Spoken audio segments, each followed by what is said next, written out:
एक समय की बात है।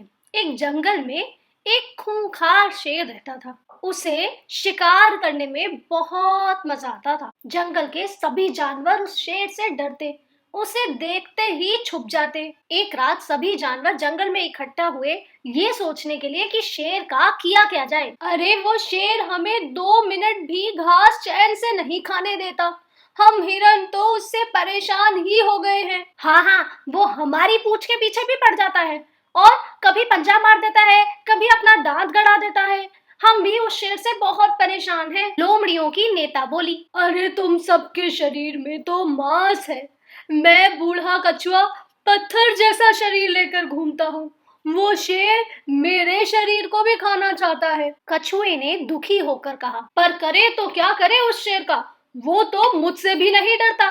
एक बार मैं उसके ऊपर जोर से चिल्लाया, वो तो सामने से इतनी जोर से दहाड़ा कि मैं खुद ही डर गया। जंगल का सबसे बड़ा भालू बोला, अरे हम में से कोई शेर के पास नहीं जा सकता।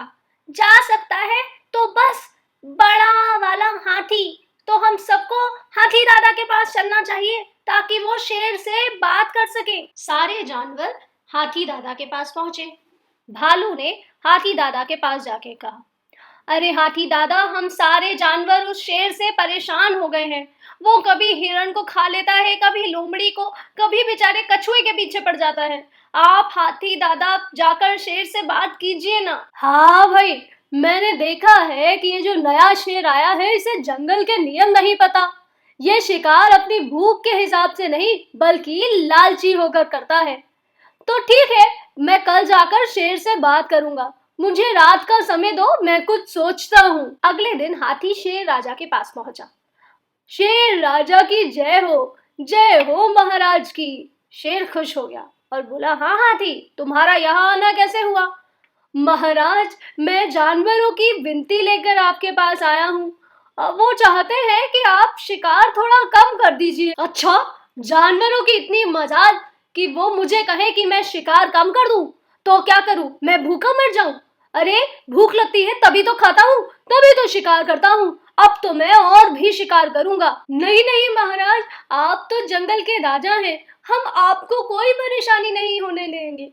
बल्कि हमने सोचा है कि रोज एक जानवर खुद आपके पास आ जाएगा ताकि आप उसका शिकार कर सकें और आपको कोई परेशानी ना हो।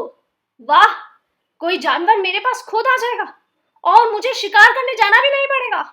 ये तो बहुत अच्छी बात है।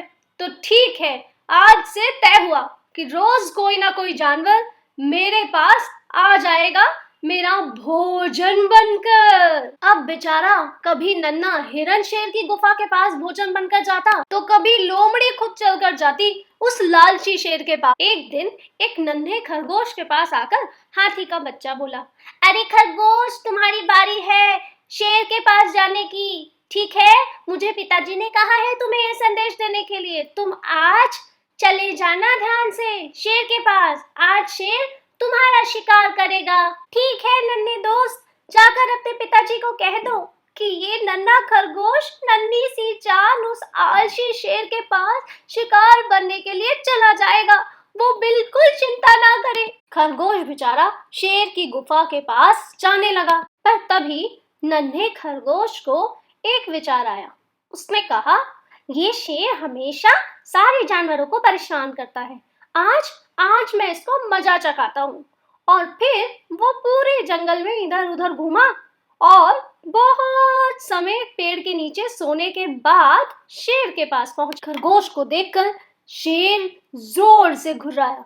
हाँ भाई खरगोश, कहाँ रह गए थे? इतनी भूख लगी है मुझे। क्या तुम्हें संदेशा नहीं मिला था कि तुम्हें मेरा शिकार होने आना है? इतना समय कहाँ लगा दिया तुमने? अब मैं तुम्हें बहुत बड़े बड़े पैने पैने अपने दांतों से एक बार में ही चबा कर खा जाऊंगा। नहीं नहीं महाराज, मेरी बात तो सुनिए। मैं तो समय से ही निकला था, पर रास्ते में मुझे एक और बड़ा शेर मिल गया। एक और बड़ा शेर? एक और बड़ा शेर कहाँ से आ गया इस जंगल में? वही तो मैंने उसे समझाने की बहुत कोशिश की कि मैं अपने शेर महाराजा के पास जा रहा हूँ, पर वो तो मान ही नहीं रहा था। उसने उसने आपके लिए धमकी भी दी है। धमकी?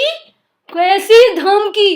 इस जंगल में और कौन आ गया जो मुझे धमकी दे सकेगा? महाराज, मैंने उसे समझाया कि आप हमारे राजा हैं, आप सबसे शक्तिशाली हैं, पर वो तो मान ही नहीं रहा था।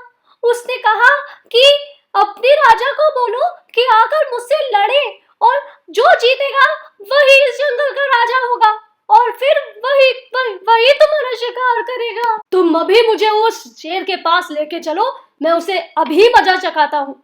और खरगोश की योजना काम आने लगी। कहाँ है तुम्हारा वो डरपोक शेर? महाराज, इसी कुएं में है, इसी कुएं में है। आप झांक कर देखिए, आपको जरूर दिखेगा। देखिए तो। शेर ने कुएं में झांक कर देखा और खरगोश सही कह रहा था। कुएं के अंदर तो शेर के जैसा ही एक और शेर बैठा था। शेर जोर से चिल्लाया, ए शेर, कौन है रे तू? इस जंगल का राजा एक ही है और वो हूँ मैं ही हूँ इस जंगल का सबसे बलवान, सबसे तेज और सबसे चालाक शेर। तो इस जंगल पे मेरा ही अधिकार है। तू चुपचाप भाग जा यहाँ से। कुएं के अंदर वाला शेर भी बोला, ए शेर, कौन है तू? इस जंगल का राजा एक ही है और वो हूँ मैं। अंदर के कुएं वाले शेर ने भी बिल्कुल ही एक जैसी बात कहकर बाहर वाले शेर को डराया। शेर और गुस्से में और ऊंची आवाज में बोला, ए मुझे गुस्सा मत दिला, अगर मुझे गुस्सा आ गया ना तो मैं तुझे कच्चा चबा जाऊंगा। कुएं के अंदर वाला शेर भी और गुस्से में और ऊंची आवाज में बोला, ए मुझे गुस्सा मत दिला, अगर मुझे गुस्सा आ गया ना तो मैं तुझे कच्चा ही चबा जाऊंगा। अब शेर को बहुत गुस्सा आ गया और उसने कुछ और नहीं सोचा, बल्कि वो कुएं के अंदर वाले शेर की तरफ जोर से लपका। पर जैसे ही शेर कुएं के अंदर कूदा, वो तो हैरान रह गया। कुएं के अंदर तो कुछ और था ही नहीं, बल्कि पानी था, पानी। गुड़ुप गुड़ुप गुड़ुप। शेर डूबने लगा। बचाओ, बचाओ, कोई तो मुझे बचाओ, बचाओ, मैं डूब रहा हूँ। कुएं के अंदर से शेर की चिल्लाने की आवाजें आने लगी। तभी वहां खरगोश आया और खरगोश शेर से बोला, अरे क्या हुआ शेर राजा, आप तो पानी में फंस गए।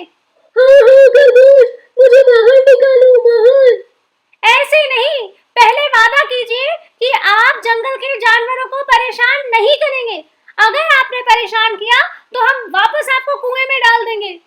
हाँ, मैं वादा करता हूँ, मैं वादा करता हूँ खरगोश, मैं किसी जंगली जानवर को परेशान नहीं करूंगा। जब शेर ने वादा कर दिया, तब खरगोश ने हाथी दादा को बुलाया और शेर हाथी दादा की सूंड पकड़कर बाहर आ पाया। जब शेर कुएं से बाहर आया तो वो एकदम भीगी बिल्ली लग रहा था। खरगोश ने शेर को एक बार उसका वादा फिर से याद दिलाया। शेर राजा, याद रखिएगा, अगर आपने अपनी भूख से ज्यादा किसी भी जानवर का शिकार किया तो हम सारे जानवर, हम चाहे देखने में नन्हे नन्हे क्यों ना हो, पर सारे मिलकर आपको कुएं के अंदर वापस डाल देंगे। नहीं नहीं, मैं वादा करता हूँ, मैं जंगल के नियम का ख्याल रखूंगा और बिल्कुल भी लालची नहीं बनूंगा, पक्का पक्का। उस दिन एक छोटे से खरगोश ने बड़े से शेर को अच्छा सबक सिखाया।